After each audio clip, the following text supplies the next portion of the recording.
pangandoy sa mga Pilipino alang sa panaghiusa o pagpadayon sa kaayuhang nasugdan sa Administrasyon Duterte may lanog sa tibuok nasod ug mo'y hinungdan sa makabungog nga suporta nga nadawat sa Uniteam tandem ni Ferdinand Bongbong Marcos Jr. ug Davao City Mayor Sara Duterte.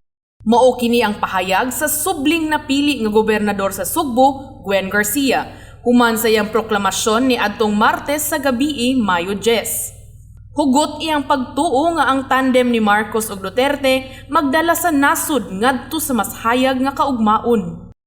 Unity is what is needed right now. We've had enough of too much polarization, fighting and bickering. What has it achieved? Wala. Dugang ni Garcia nga nakaamgo na ang mga botante nga ang mithi nga kahiusahan sa Uniteam mo'y makahatag og higayon sa Pilipinas nga muuswag. Matod ni Garcia nga ang nasod nawahi sa ranking sa Association of Southeast Asian Nations kung ASEAN tungod sa daghang panagbangi sa politika nga may resulta sa pag-ilis-ilis sa mga pulisiya matag unom ka tuig. We're a confused people na nga kasi every 6 years naiiba yung mga policies natin. I would hope the BBM-Sara team, and I'm glad that the Filipinos have resoundingly chosen them. One of the major factors is BBM has always consistently stated that he would continue the programs of President Duterte, and that's what we need. We need to build upon the gains of this administration. Like it or not, this administration has made major strides in the drug war.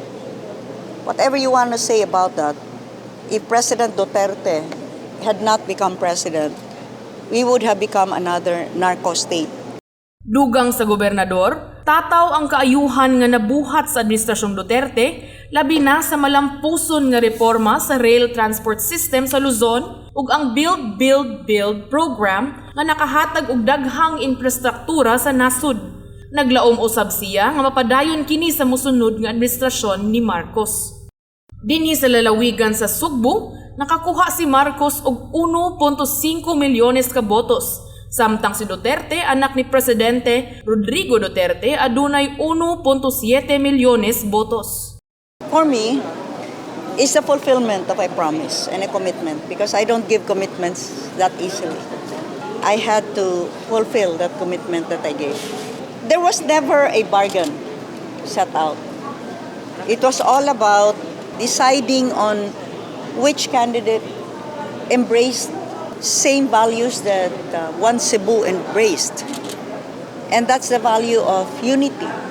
Sa iyang bahin, sinuluan Mayor Cristina Garcia Frasco, tigpamaba ni Duterte, nagkanayon nga mapasalamaton gayud ang Davao City Mayor sa suporta sa iyang inahan ug sa mga Sugbuanon. Yes, I believe she was confident that Governor Gwen and One Cebu would be able to deliver on its commitment to give its full support to the Uniteam, President Bongbong Marcos and Vice President Sara Duterte. And Mayor Sara is very thankful for the support of Governor Gwen that has yielded a margin of over 1 million votes for her and for President Bongbong Marcos. Ulrika Wagas, STC Intern, Balita sa Sugbo.